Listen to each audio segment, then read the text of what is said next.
আসলে রাজনীতি মানে একটি সেবা। অনেকে রাজনীতির সেবাটা আমরা অনেক বছর এই দেশের মানুষ ভুলে গেছিল। ইনশাল্লাহ রূপগঞ্জে রাজনীতি করতে গেলে সেবা ছাড়া রাজনীতি করা যাবে না, এগুলি প্রমাণ অলরেডি শুরু হয়েছে। শুরু হয়ে যায়। আজকে বাংলাদেশের বিভিন্ন জায়গায় আপনার মেডিকেল ক্যাম্প হয়, কিন্তু আমি চ্যালেঞ্জ দিয়ে বলি, আমার বন্ধু তাইরুল মেডিকেল কলেজে ওরা যেইভাবে সুন্দর করে রূপগঞ্জবাসীকে যেভাবে করে দিচ্ছে সেবা, এরকম সেবা বাংলাদেশের কোথাও হয় না। ইনশাল্লাহ রূপগঞ্জের থেকে দেখে বিভিন্ন অঞ্চল শিখে আমি চ্যালেঞ্জ দিয়ে বলবো, আজকে এগুলো দেখে বাংলাদেশের বিভিন্ন জায়গায় ওরা চেষ্টা করবে এরকম করার জন্য। আজকে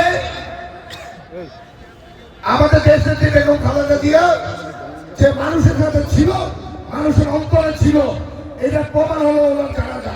আপনারা দেখেন বাংলাদেশের ইতিহাসে কখনো কারোর জানাজা এত লোক হয় নাই, ভবিষ্যতে হবে নাকি কেউ জানে না। কারণ উনি মানুষের অন্তরে ছিল, মানুষের গণতন্ত্রের জন্য, অধিকারের জন্য উনি ফাইট করেছে, উনি মানুষের কল্যাণে ছিল। আপনারা কেউ যদি মানুষের কল্যাণে থাকে, আল্লাহ তার সাথে থাকে, এই প্রমাণটা হলো না।